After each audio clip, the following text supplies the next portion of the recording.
menuju sore, kita dikasih kesempatan masih kenikmatan untuk bisa melaksanakan acara pentas dalam tema teknik pembuatan kajian akhir dan teknik pertimbangan fakta hukum penanganan pelanggaran. Sebagai tuan rumah adalah Kota Balikpapan, Bawaslu Kota Balikpapan, yang di sini ada Bang Topan. Terus di sini juga mohon izin dari Pak Ebin untuk awal acara ini tidak bisa mengikuti karena beliau sedang ada acara, tapi nanti di pertengahan mungkin beliau akan menyusul masuk dalam acara Zoom ini, peningkatan kapasitas ini. Semoga beliau juga bisa mengawal nanti. Harapannya peningkatan kapasitas yang ini udah ke-6 mungkin ya, ini yang ke-6 ini dapat menjadi masukan ilmu baru, tambahan, atau segala yang baik buat bapak-bapak atau ibu untuk penanganan pelanggaran. Mungkin itu aja yang bisa saya sampaikan. Terima kasih banyak. Dan dengan ini, dengan mengucap basmalah, acara pentas yang ini, dengan ini kita buka. Bismillahirrahmanirrahim. Acara dibuka dengan ini. Oke, mungkin itu Mbak Kiki, waktu dan tempat saya persilahkan untuk dilanjutkan ke mungkin di narasumber. Mungkin gitu Mbak Kiki. Assalamualaikum warahmatullahi wabarakatuh.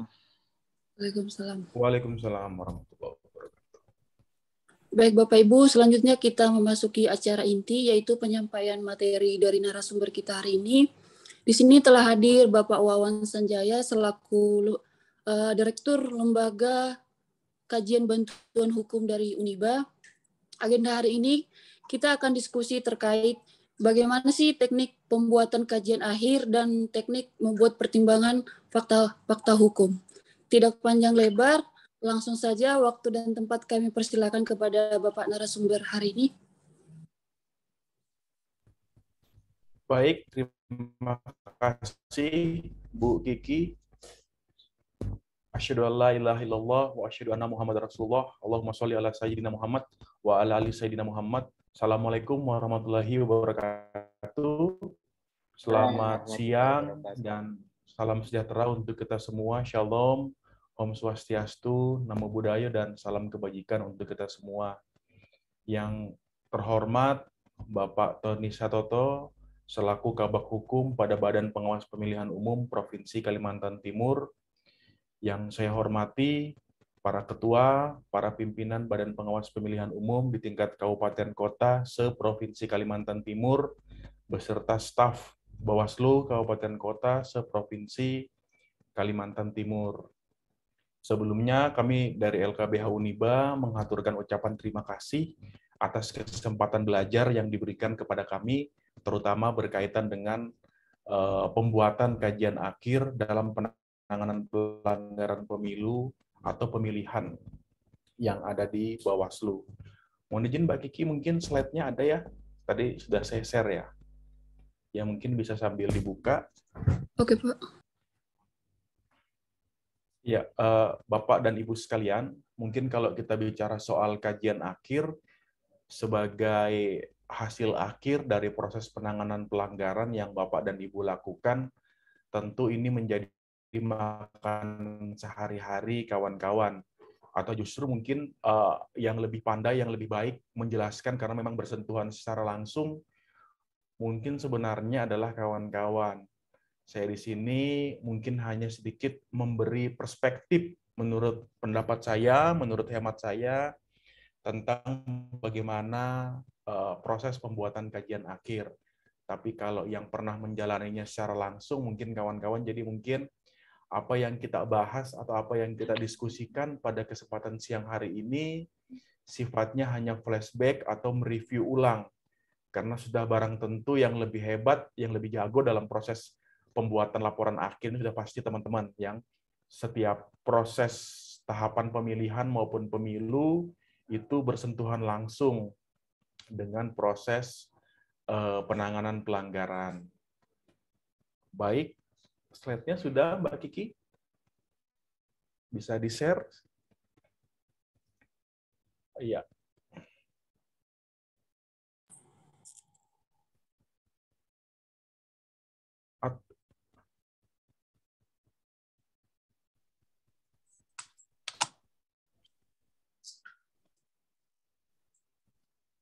Kalau memang nggak bisa, mungkin saya dijadikan co-host, biar saya bisa putar dari PowerPoint saya di sini, nggak ada masalah, Mbak Kiki. Iya Pak, sebentar Pak. Baik. Bang Wawan Ya. sudah jadi co-host itu. Oh iya, siap. Bang Wawan. Kalau gitu saya share screen dulu.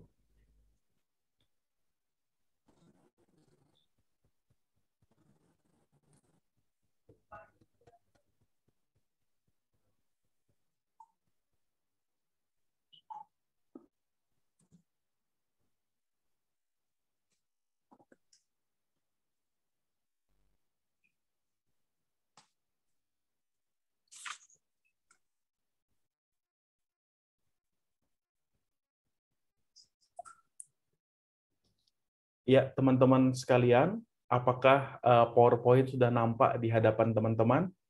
Ya Pak Dir. Oh ya, baik, terima kasih. Iya, pertama, sebagai sebuah pengantar, kalau kita bicara kajian akhir pada proses pemeriksaan penanganan pelanggaran di Badan Pengawas Pemilihan Umum, kalau saya melihat perspektif kajian akhir ini sebagai sebuah mahkota Bawaslu. Jadi misalnya kalau teman-teman mungkin pernah melihat ada yang bilang kalau di jaksa, mahkotanya seorang jaksa itu adalah surat dakwaan. Kalau di hakim, mahkota seorang hakim adalah putusan. Maksudnya apa? Maksud definisi mahkota di sini adalah sebuah produk yang dikeluarkan oleh karena latar belakang posisinya. Makanya kemudian saya menganggap bahwa kajian akhir di Bawaslu ini sebagai mahkota dari Bawaslu itu sendiri. Kajian akhir sebagai sebuah produk hukum yang dikeluarkan oleh Bawaslu itu sebagai tindak lanjut dari penanganan pelanggaran yang dilakukan oleh Bawaslu sebagai sebuah mahkota. Karena baik buruknya ukuran kinerja Bawaslu, salah satu dapat diukur dengan kualitas kajian akhirnya. Karena mau nggak mau kita berada pada situasi di mana masyarakat merasa bahwa kalau Bawaslu itu hal utama yang harus dilakukan oleh teman-teman Bawaslu adalah bicara soal penanganan pelanggaran. Meskipun di dalamnya melekat kewenangan-kewenangan yang lainnya, seperti kewenangan pengawasan dan lain sebagainya. Tapi kemudian ketika bicara soal penanganan pelanggaran, maka semua mata akan tertuju di Bawaslu. Bagaimana kemudian proses penanganan pelanggaran itu ditindaklanjuti, bagaimana kemudian proses penanganan pelanggaran itu dianggap sebagai sebuah citra keadilan pemilu, itu letaknya ada pada proses penanganan pelanggaran yang dilakukan oleh teman-teman Bawaslu. Kemudian yang kedua, kajian akhir sebagai putusan permulaan. Kenapa saya bilang teman-teman di sini sebagai putusan permulaan? Mungkin kalau teman-teman komisioner sudah tahu bahwa kalau kita bicara soal kajian akhir di Bawaslu, kemudian setelahnya itu ada form penerusan pelanggaran, di proses kajian inilah kemudian bisa ditentukan apakah seseorang itu patut diduga melanggar ketentuan yang diatur dalam peraturan pemilu atau tidak. Kemudian kalau dia melanggar, penerusan pelanggarannya mau dibawa kemana? Kalau dia pidana diteruskan ke Gakumdu, kalau dia etik diteruskan kepada DKPP, kalau dia pelanggaran hukum lainnya diteruskan kepada instansi yang berkaitan. Makanya kemudian saya mengasumsikan bahwa kajian akhir yang dibuat oleh teman-teman Bawaslu itu dalam tanda kutip sebagai sebuah putusan permulaan. Kajian akhir bukan hanya sebagai sebuah kewajiban yang harus dilakukan sebagai konsekuensi penanganan pelanggaran, tetapi juga terasa seperti putusan permulaan atas sebuah pelanggaran, oleh karena di dalamnya juga ada mekanisme pengujian alat bukti seperti yang ada di hadapan pengadilan. Kenapa tadi kita sebut sebagai putusan permulaan karena dalam proses kajian akhir yang teman-teman susun itu di dalamnya memuat berkaitan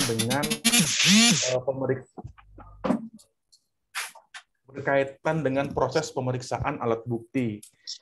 Nah, sebagaimana yang teman-teman ketahui bahwa dalam proses penanganan pelanggaran yang terakhir diatur dalam Perbawaslu nomor 8 tahun 2020 menyebutkan diantaranya soal alat bukti apa saja yang bisa dijadikan dasar terbukti atau tidak terbuktinya sebuah proses laporan maupun temuan atas pelanggaran pemilu.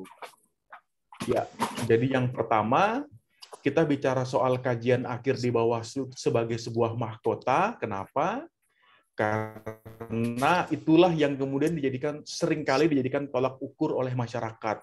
Kemudian yang kedua, kajian akhir itu dalam tanda kutip dianggap sebagai putusan permulaan tentang terbukti atau tidak terbukti, bersalah atau tidak bersalahnya seseorang yang diduga melakukan pelanggaran pemilihan.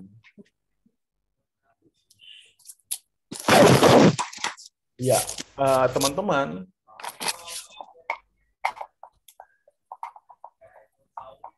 teman-teman, kalau kita bicara soal kajian akhir, ada beberapa poin yang kemudian termuat di dalamnya. Yang pertama itu dasar hukum. Apa itu? Adalah ketentuan perundang-undangan yang berkaitan dengan proses pemeriksaan pelanggaran. Kemudian yang kedua, ada fakta atau hal-hal yang dapat disimpulkan sebagai keadaan sesungguhnya dalam pokok dugaan pelanggaran yang diperiksa.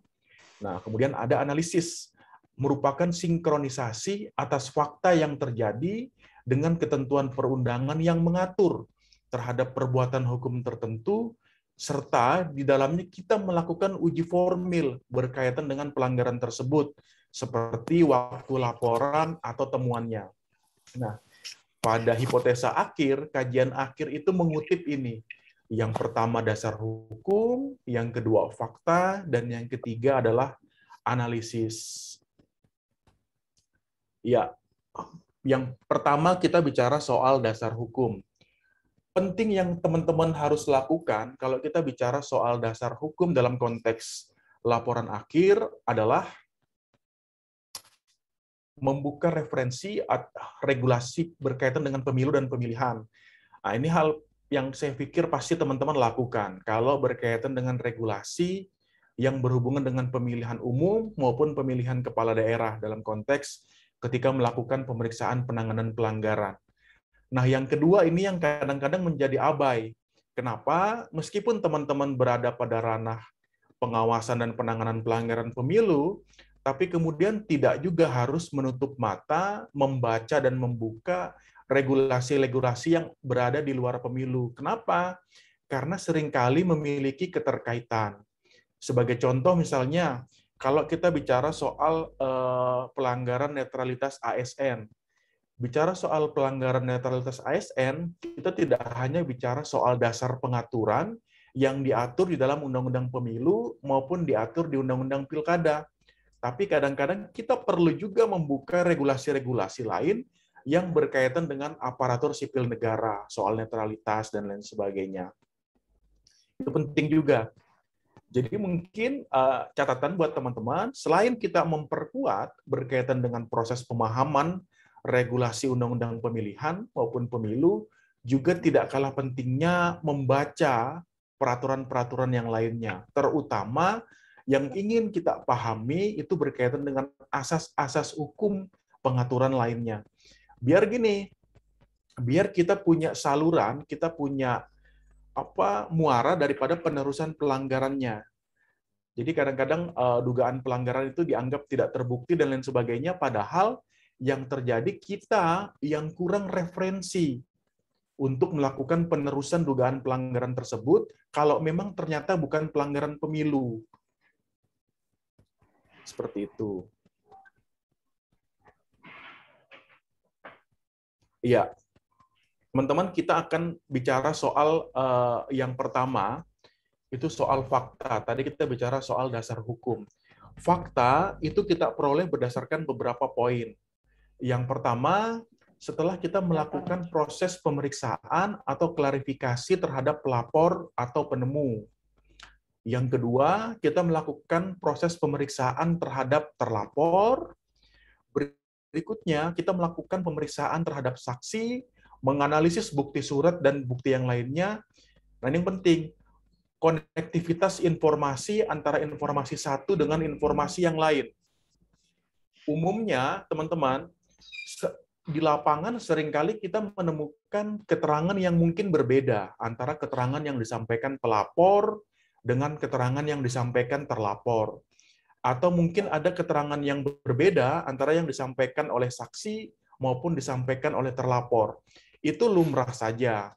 Perbedaan itu kemudian bisa didasari karena ada yang ingin melindungi diri, ada yang melindungi kepentingannya, dan lain sebagainya, itu lumrah saja. Nah, proses titik temu antara keterangan satu dengan keterangan yang lain melahirkan konektivitas informasi. Itulah yang teman-teman bisa tarik sebagai sebuah fakta. Jadi fakta itu bukan siapa yang bersikeras tentang keterangan apa yang disampaikan, tapi kemudian tarikan tentang apa yang menjadi fakta, sesungguhnya itu berada pada ranah teman-teman setelah melakukan telaah terhadap keterangan-keterangan sebagaimana yang telah disampaikan ini tadi. Jadi fakta itu adalah kesesuaian informasi antara informasi satu dengan informasi yang lainnya. Nah, nanti kita akan lihat soal fakta itu apakah perlu objektif atau perlu subjektif. Nanti kita akan lihat pada beberapa slide berikutnya.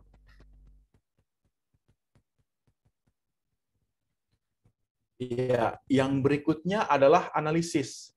Teman-teman sekalian, kalau kita bicara soal analisis, itu adalah proses konfirmasi apakah sebuah fakta yang terjadi merupakan sesuatu yang dilarang atau yang diperintahkan oleh ketentuan perundang-undangan.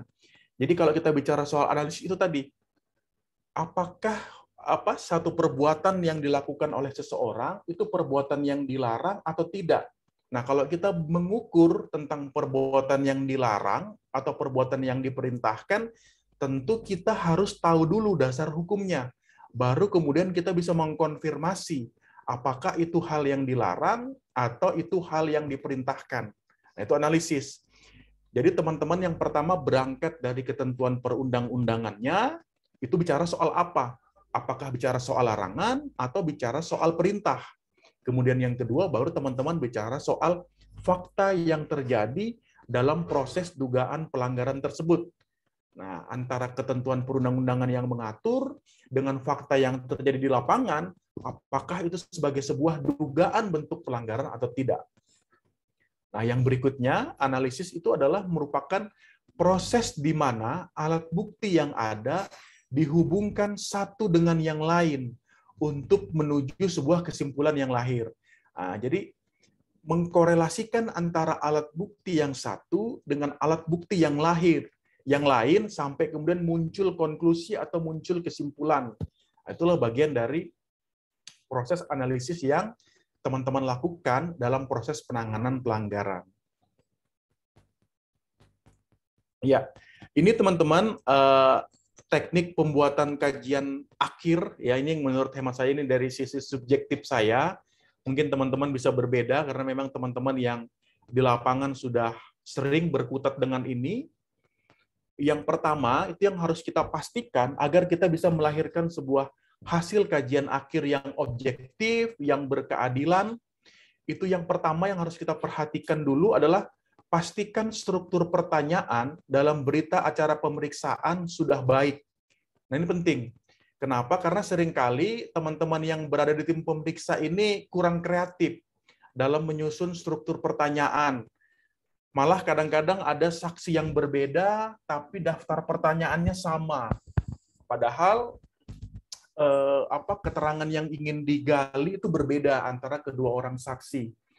Kalau daftar pertanyaannya ini sudah tidak maksimal dalam proses penyusunan pertanyaan, sudah barang tentu proses menggali fakta hukumnya ini kita akan kesulitan kalau kita mau objektif. Nah, jadi jangan tiba masa tiba akal, artinya orang yang mau diperiksa sudah datang, baru pertanyaannya mau disusun, jangan. Jadi misalnya kalau orang itu sudah diundang untuk dilakukan proses klarifikasi, kira-kira pertanyaannya sudah disusun terlebih dahulu. Nanti kalau di perjalanannya ada pertanyaan mau ditambah, boleh. Atau di perjalanannya ada pertanyaan yang mau dikurangi, boleh. Tetapi paling tidak, kita ini memeriksa saksi si A. Si A ini menurut hemat kita ini, dia akan memberikan keterangan seputar apa. Nah, kira-kira dari situlah teman-teman bisa merumuskan kira-kira pertanyaan yang pas ini apa.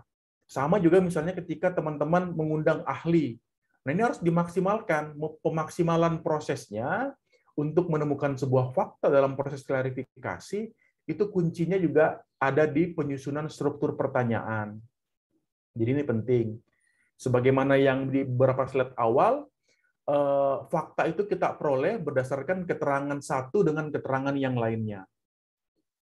Berikutnya itu, pastikan bukti surat dan bukti lainnya diperoleh. Ini penting.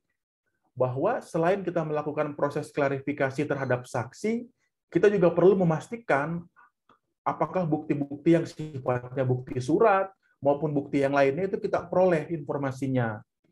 Nah, berikutnya adalah jika terdapat satu hal yang dirasa sulit atau sumir, itu jangan ragu untuk mengundang ahli, terutama berkaitan dengan tafsir-tafsir tertentu terhadap ketentuan yang ada di dalam pasal.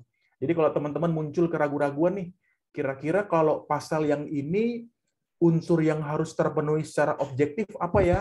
Unsur yang harus terpenuhi secara subjektif apa ya? Kalau muncul keraguan-raguan, teman-teman jangan ragu untuk menggunakan ahli yang berkaitan dengan penanganan perkara tersebut. Apakah ahli bahasa, apakah ahli hukum, dan lain sebagainya.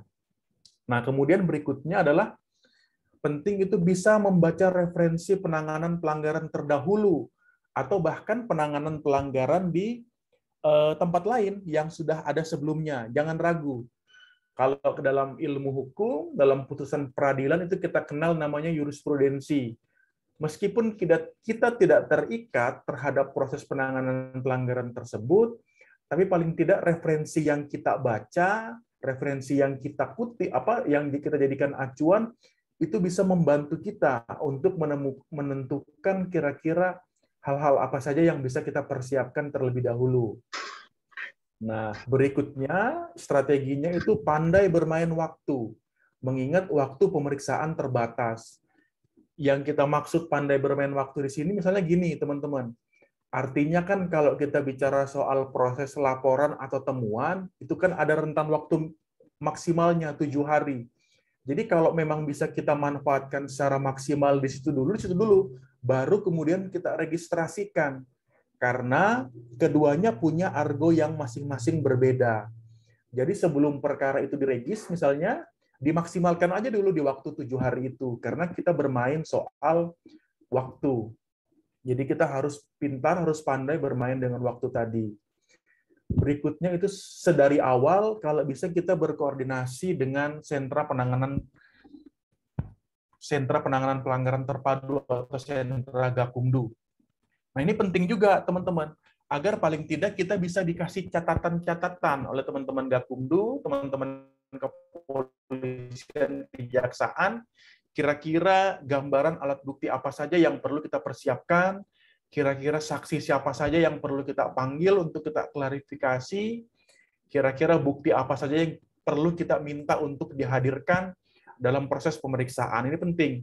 Kalau dari awal kita melakukan koordinasi, jadi jangan sampai nanti di rapat akhir baru melakukan koordinasi ketika misalnya teman-teman Gakumdu baik dari kepolisian, dari kejaksaan memberikan masukan, ternyata waktunya nggak cukup. Alhasil ya potensi pelanggarannya berpotensi terpenuhi, tapi waktu penanganan pelanggarannya yang habis. Nah, jangan sampai itu yang terjadi. Nah, yang terakhir adalah libatkan seluruh divisi karena ini tanggung jawab bersama. Menurut hemat saya, bicara soal konteks penanganan pelanggaran, itu tidak hanya menjadi tanggung jawab Kordif penanganan pelanggaran, tetapi menjadi tanggung jawab bersama. Paling tidak, Kordif-Kordif yang lain maupun staf Kordif yang lain bisa memberikan masukan, bisa memberikan saran, kira-kira apa saja yang perlu dipersiapkan, apa saja yang perlu tambahkan dalam proses penanganan perkara tersebut. Seperti itu. Mungkin kalau ada hal lain yang teman-teman bisa tambahkan berdasarkan pengalamannya, silakan. Iya, ini kita bicara kesimpulan dalam kajian akhir. Jadi yang pertama, kesimpulan dalam proses kajian akhir itu adalah intisari daripada analisis kita. Kalau kita bicara soal analisis yang tadi adalah bicara soal ketentuan perundang-undangan yang berkaitan dengan fakta yang terjadi di lapangan, maka intisari ini adalah intinya, bahwa hasil daripada kesimpulan kita tadi itu, apakah dugaan pelanggaran ini terbukti atau tidak. Kemudian berikutnya adalah statement atau pernyataan atas sebuah dugaan pelanggaran yang diperiksa. Nah ini yang tadi, walaupun kita dituntut objektif, sudah barang tentu pandangan pengkaji itu bersifat subjektif. Nah, ini mungkin jadi ambigu menurut teman-teman, objektif dan subjektif. Yang kita maksud di sini bahwa dalam proses penanganan pelanggaran kita dituntut objektif, tapi kemudian untuk menilai sebuah hasil klarifikasi menjadi sebuah fakta, ini kan tentu dengan sudut pandang teman-teman masing-masing. Nah, sudut pandangnya, makanya seringkali muncul sudut pandang yang berbeda, mungkin barangkali antar sesama Bawaslu di dalam saja bisa berbeda pandangannya, sesama di Gakumdu dengan teman-teman kepolisian, dengan teman-teman kejaksaan berbeda pandangannya, itu nggak ada masalah. Ya karena memang kita berada pada ranah subjektif. Kita seringkali menilai berdasarkan latar belakang pengalaman dan pengetahuan kita masing-masing. Itulah ruang subjektifnya. Misalnya nih, menurut saya kalau faktanya bicara seperti ini, maka sesungguhnya itu terbukti prosesnya, itu menurut saya. Tapi yang lain merasa tidak. Itu nggak ada masalah. Karena apa? Karena ketika kita menilai suatu objektivitas, itu dengan sudut pandang kita sendiri. Nah, sudut pandang kita sendiri ini seringkali ruang lingkupnya subjektif karena didasari oleh pengalaman dan pengetahuan kita terhadap hal tertentu. Yang tidak boleh tendensius. Oke, nah ini tadi dia bicara soal perbedaan pandangan. Perbedaan pandangan itu barangkali terjadi karena ada yang memandang atau ada karena ada yang salah pandang. Itu beda pandangan. Ada pula yang karena tidak mandang ini malas melakukan kajian, malas untuk membaca, akhirnya buat kesimpulan semaunya. Ini yang dimaksud dengan tidak memandang karena tidak punya pandangan. Atau ada juga yang pandangannya ada tapi mengalihkan, ya, karena ada faktor intervensi atau apalah. Jadi pandangannya sebenarnya ada, tapi berusaha untuk mengalihkan pandangan tersebut. Ya, rekomendasi ini yang akhir, produk akhirnya mau dibawa kemana? Setelah telah hasil kajian, hal mana jika terbukti mau dibawa kemana? Selanjutnya pelanggaran tersebut, ini rekomendasi. Jadi kalau ternyata terbukti, selanjutnya diteruskan kemana pelanggaran tersebut. Kemudian merupakan hasil akhir dari produk pemeriksaan Bawaslu terhadap pemeriksaan dugaan pelanggaran tentang kemana dan pada siapa hal tersebut akan diteruskan. Ini soal rekomendasi yang mungkin teman-teman sudah sering lakukan. Ya, itu mungkin rekan-rekan sekalian, pengantar dari saya. Mungkin kalau ada hal yang ingin didiskusikan, di-sharingkan, dibagi, mungkin bisa. Mohon maaf jika penyampaiannya masih kurang. Terima kasih. Assalamualaikum warahmatullahi wabarakatuh. Waalaikumsalam warahmatullahi wabarakatuh. Baik Pak, terima kasih atas penyampaian materi yang luar biasa pada hari ini. Mungkin di sesi pertama saya akan membuka 3 pertanyaan. Boleh dari Samarinda, Mbak? Ya, boleh Pak. Baik, makasih Mbak Kiki. Assalamualaikum warahmatullahi wabarakatuh. Pak Wawan, apa kabar Pak Wawan? Alhamdulillah, sehat, baik Pak. Pak. Sehat Pak. Baik, cukup menarik Bapak yang tadi sudah dipaparkan, ya. Namun pada kesempatan ini barangkali ini karena kita sharing, Siap. ini saya kira terkait soal kajian akhir. Bahwa tadi disampaikan kajian akhir itu merupakan 2 putusan akhir saya kira dalam rangka untuk melakukan proses penanganan pelanggaran, terkhusus terkait soal dugaan pelanggaran pidana pemilu. Apakah kemudian memungkinkan Pak Wawan jikalau kemudian putusan akhir atau kajian akhir yang dilakukan oleh kita, karena yang sering kita lakukan bahwa kalau kemudian kita berbicara soal kajian akhir itu menjadi gawinya atau menjadi tugas daripada penyelenggara yaitu Bawaslu. Tetapi kemudian apakah memungkinkan kalau seandainya ada difference atau perbedaan antara putusan akhir, kajian akhir maksud saya yang dilakukan oleh kita, jika kemudian dikaitkan dengan pembahasan kedua. Karena kalau kita berbicara soal pembahasan kedua tentu ada dua instansi di luar Bawaslu yang kemudian kita libatkan, yaitu dalam ini Kejaksaan dan Kepolisian. Karena nanti pada saat selesai pengkajian tentu seperti yang disampaikan tadi, maka hasil kajian akhir itu menjadi keputusan bersama. Nah, bagaimana kemudian kalau ada difference atau perbedaan antara kajian akhir yang sudah dilakukan oleh Bawaslu dengan hasil rapat pembahasan kedua Gakumdu? Itu yang pertama. Nah, yang kedua terkait soal referensi dalam rangka untuk memaksimalkan hasil kajian hasil penanganan, tentu memang dibutuhkan referensi soal memperkuat posisi legalitas yang kita lakukan. Nah, sementara memang kalau kita berbicara soal penanganan pelanggaran tentu Bawaslu sudah jelas bahwa tentu mengacu ke Undang-Undang 7 kalau itu konteksnya terkait pemilu, kemudian Perbawaslu tentunya. Nah, kalau kemudian kita mengambil referensi yang lain, kira-kira yang paling tepat itu apa? Apakah tentu yang terkait dengan KUHP, misalnya terkait soal pasal 144 terkait dengan terpenuhan 2 alat bukti, atau referensi yang lain, Pak Wawan? Mungkin itu dua pertanyaan dan sebetulnya ini lebih kepada sharing Pak Wawan dari saya, demikian. Mohon maaf jika ada yang tidak lengkap gitu. Saya ini dengan ucapan Assalamualaikum warahmatullahi wabarakatuh. Baik Pak, terima kasih. Mungkin bisa langsung ditanggapin Pak Wawan. Baik, terima kasih Pak Abdul Muhin. Alhamdulillah dalam keadaan sehat walafiat sepertinya beliau ini. Ya, tadi beliau nyampaikan soal kemungkinan perbedaan pendapat antara kajian akhir dengan pada rapat 2 bersama Sentra Gakumdu. Sebagaimana yang tadi kita sudah sampaikan dalam penyampaian bahwa perbedaan pendapat dalam proses penanganan pelanggaran oleh Bawaslu itu hal yang lumrah terjadi, Pak Muin, dan hal yang memang sudah selayaknya terjadi. Kenapa? Karena setiap orang itu ukuran objektifnya berangkat pada keadaan subjektif masing-masing, berdasarkan latar belakang pengalaman dan berdasarkan latar belakang keilmuannya masing-masing. Makanya kemudian kalau ada perbedaan pendapat, baik dalam proses penyusunan laporan akhir, sampai dengan ataupun dalam proses tahap 2 dengan teman-teman Gakumdu, itu sangat memungkinkan sekali, Pak Muin, terjadi hal tersebut. Ya, kalau ditanya kenapa itu bisa terjadi, ya jawabannya kurang lebih yang tadi ya, karena latar belakang setiap orang. Nah, kemudian yang kedua, soal referensi lain di luar ketentuan perundang-undangan pemilu ini penting juga. Apakah misalnya referensi KUHP, soal keterpenuhan 2 alat bukti dan lain sebagainya. Yang penting di sini adalah begini, kalau kita bicara soal aturan main penanganan pelanggaran pemilu maupun pemilihan pilkada sebagai rule of the game, itu kita harus perhatikan rambu-rambunya. Kenapa?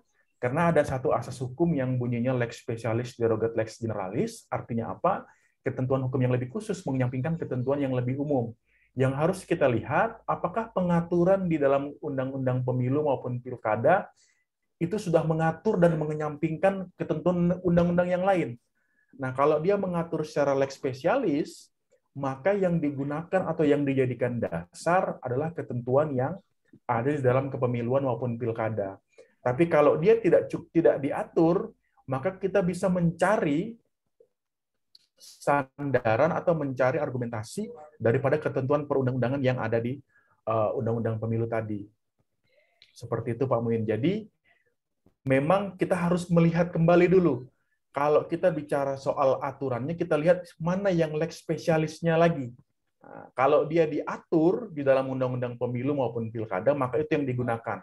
Tapi kalau dia tidak diatur, maka terbuka ruang untuk kita menggunakan ketentuan yang ada di luar aturan pemilu tadi. Seperti Muin. Baik, makasih Pak Wawan atas penjelasan.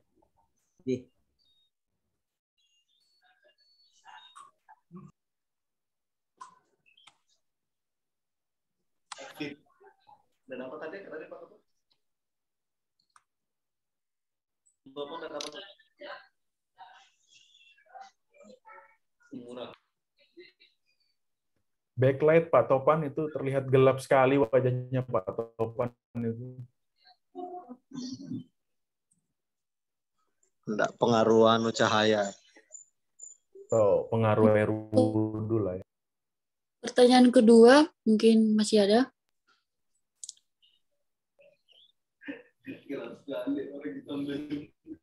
Ya, mohon izin Pak Wawan, moderator mau sedikit sharing ini. Melanjutkan tadi apa yang disampaikan Pak Muin. Dalam konteks hukum, kan kalau kita kenal dengan istilah dissenting opinion ya kalau di kuasi peradilan. Nah, dimungkinkan enggak itu istilahnya ketika hasil kajian Bawaslu dengan hasil kajian jaksa dengan hasil kajian kepolisian, ini kan kadang kita sering berbeda. Cuman ya ini ya apa ya istilahnya ya, orang pendapat hukum kok di voting kan gitu. Istilahnya kan kalau jaksa polisi sepakat naik, Bawaslu nggak sepakat naik, maka yang lebih banyak sepakat itu yang menjadi keputusan. Ini ada kalau hemat saya kok pendapat hukum kok di voting gitu. Nah, dimungkinkan nggak Pak Wawan untuk dalam kajian akhir itu kemudian atau seperti apa ya kalau di kuasi peradilan sendiri secara hukum dalam konteks hukum ketika ada perbedaan dissenting opinion itu, apakah kemudian putusan yang dissenting opinion tetap akan berlaku atau dia memang harus mengambil putusan dengan suara yang lebih banyak? Mohon arahnya Pak Wawan, terima kasih. Baik, terima kasih Gus Topan. Ya, kalau kita bicara soal perbedaan pendapat dalam konteks permasalahan hukum, ini adalah satu hal yang lumrah. Orang hukum itu baru ribut kalau beda pendapatan, tapi kalau dia beda pendapat, biasanya saling hormat menghormati. Nah, yang unik memang kalau kita mendengar istilah dissenting opinion, itu memang satu istilah yang melekat pada lembaga peradilan atau hakim lah. Misalnya kalau kita melihat putusan MK, menariknya bahwa pandangan-pandangan hukum yang berbeda yang dipandang oleh hakim itu kemudian dituangkan dalam putusannya. Mungkin kita tidak menemukan itu kalau di institusi di bawah Mahkamah Agung mungkin kita tidak temukan, tapi kalau di MK kita bisa tahu mana-mana hakim yang berbeda pendapat dan apa pandangannya. Nah, yang menarik memang kalau kita bicara soal voting. Nah, memang karena proses penerusan dugaan pelanggaran itu berada pada ranah Gakumdu, yang mana di dalamnya ada Bawaslu, ada kepolisian, dan ada kejaksaan. Mau nggak mau kalau kita bicara soal eksekusi akhir ini oleh 3 lembaga penegak hukum pemilu tadi. Seperti yang disampaikan Pak Topan, mungkin pada beberapa kasus mungkin Bawaslu merasa ini cukup, harusnya bisa dijadikan laporan untuk dilanjutkan proses hukumnya, tapi teman-teman Gakumdu maupun teman-teman kepolisian maupun teman-teman kejaksaan mungkin menolak untuk dinaikkan. Nah, sebenarnya yang penting yang bisa kita lakukan untuk meminimalisir kejadian-kejadian seperti itu, kita minta kajian itu dibuat tertulis. Jadi jangan dibuat lisan, karena yang sering kali terjadi pembahasan naik atau tidak itu cuma argumentasi lisan pada saat hari H.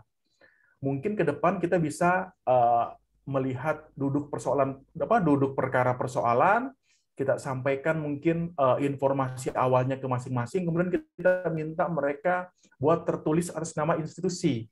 Apa argumentasinya kalau menurut mereka itu nggak naik, apa argumentasi kalau menurut Bawaslu itu naik, apa argumentasi Jaksa Gakumdu kalau ini nggak layak naik, itu apa dibuat tertulis. Agar proses pendokumentasiannya jelas. Ya barangkali di kemudian hari ada yang mempertanyakan, kan dasarnya jelas. Karena kalau yang selama ini kan semacam seperti gelar perkara itu aja, form-form itu dinaikkan, dibuat PowerPoint, kemudian masing-masing menyatakan pendapatnya, kemudian masing-masing menyatakan apakah ini layak naik atau tidak, baru kemudian hanya ada notulen rapat, kemudian ada presensi. Mungkin ke depan biar kita bisa mengukur objektivitas daripada teman-teman yang lain juga penting mungkin dibuat tertulis soal kajian hukum masing-masingnya. Tapi memang kalau soal voting, itu satu hal yang nggak bisa kita indahkan, Pak Topan, dalam konteks penegakan hukum kita. Satu hal yang memang, bahkan di pengadilan pun itu voting. Ketika hakim beda pendapat, itu voting untuk memutuskan seseorang ini terbukti bersalah atau tidak. Kembali tadi, bahwa keobjektivitasan seseorang itu berangkat dari subjektivitas dia. Subjektivitas itu berangkat daripada pengetahuan, pengalaman, dan faktor lain di luar dirinya. Seperti itu, Pak Topan. Baik, Pak Wan. Terima kasih atas penjelasannya.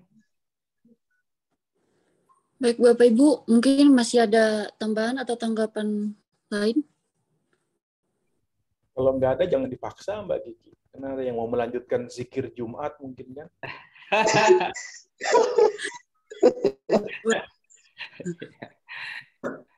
Karena untuk kajian akhir ini terlalu sudah keseringan ditolak jaksa sama polisi, jadi mereka trauma mungkin. Iya. Mungkin ini aja kali Pak ya, closing statement aja dari narasumber kita hari ini. Kalau tidak ada lagi tambahan atau tanggapan.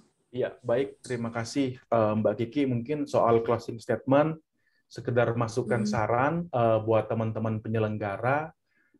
Kalau saya lihat saat ini lembaga tinggi negara itu berlomba-lomba membuat jurnal, Bawaslu punya jurnal, KPU punya jurnal, MK punya jurnal.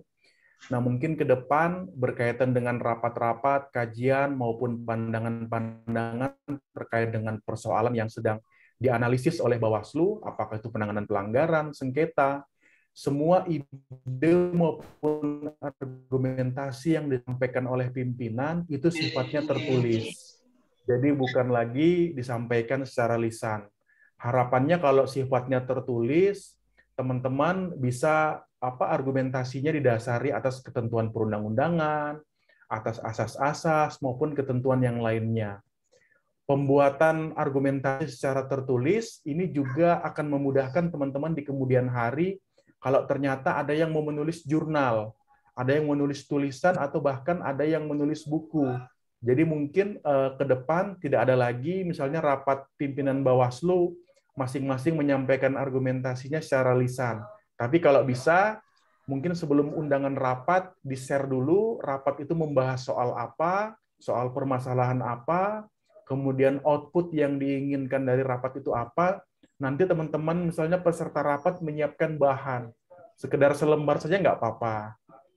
Nah, hal inilah juga mungkin memudahkan ketika mungkin penyusunan laporan kegiatan atau menyusun laporan pokja, kalau masing-masing punya pandangan tertulis itu bisa lebih kaya hasanah berpikirnya.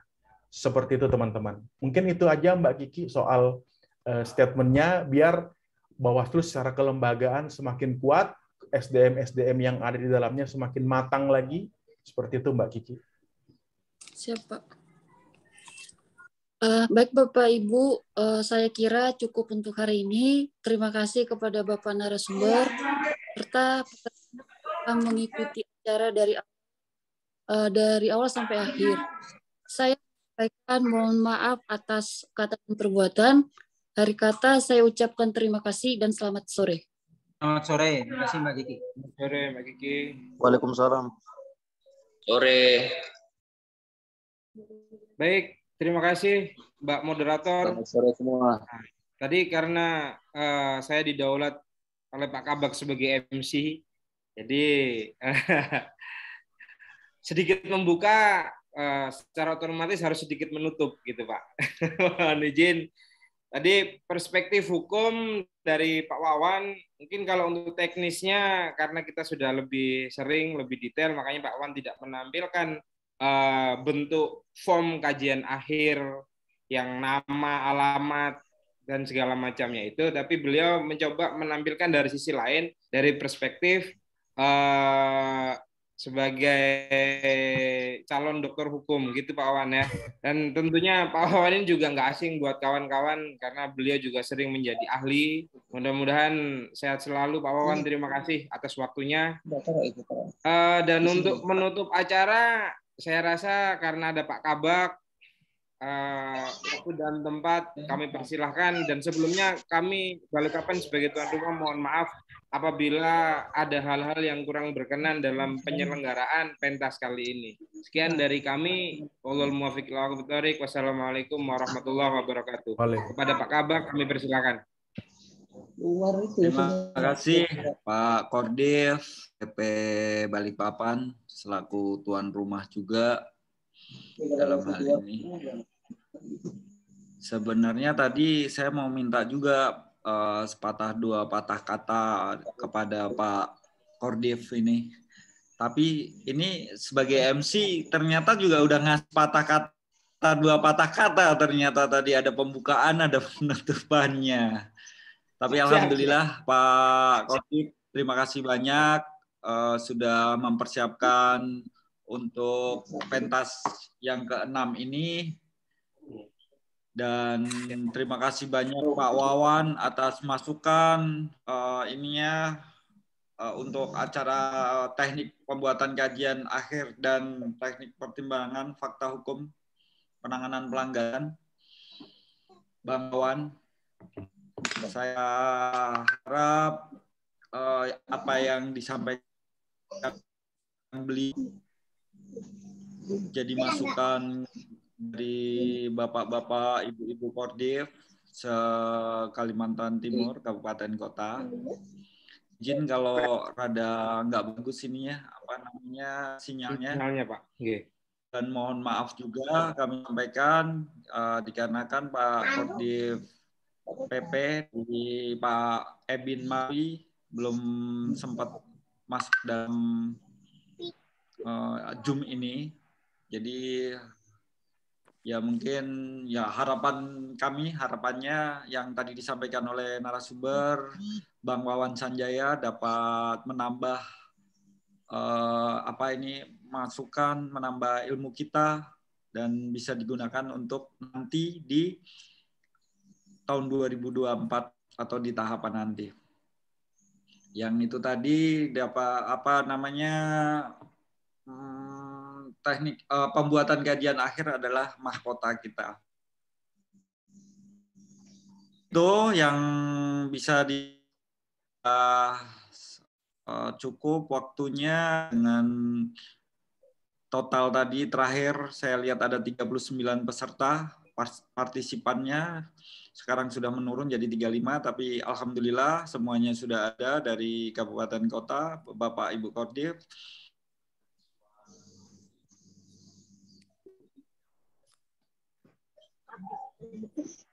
Kita sudah selesai. Apabila banyak salah kata atau ini dari saya, mohon dimaafkan. Siap Pak Kordev. Bapak-bapak, ibu-ibu, terima kasih. Assalamualaikum. Waalaikumsalam warahmatullahi wabarakatuh. Waalaikumsalam warahmatullahi wabarakatuh. Terima kasih kawan. Waalaikumsalam warahmatullahi wabarakatuh. Waalaikumsalam warahmatullahi wabarakatuh. Tanda tangannya menyusul kawan. Waalaikumsalam warahmatullahi wabarakatuh. Absen, jangan lupa absen. Izin live duluan Bapak dan Ibu sekalian, kawan-kawan. Ya, Pak Wawan sudah tak lobbykan ke Pak Kabak untuk nanti ahli. Mudah-mudahan segera dieksekusi bersama Pak Tony. Sehat selalu Pak Wawan, sehat selalu Pak Wawan. Siap pimpinan, siap pimpinan. Mohon izin. Hati-hati Bung. Assalamualaikum. Ada Pak Topan. Terima kasih semuanya, terima kasih. Yang lain live saya Rick ya. Saya Rick.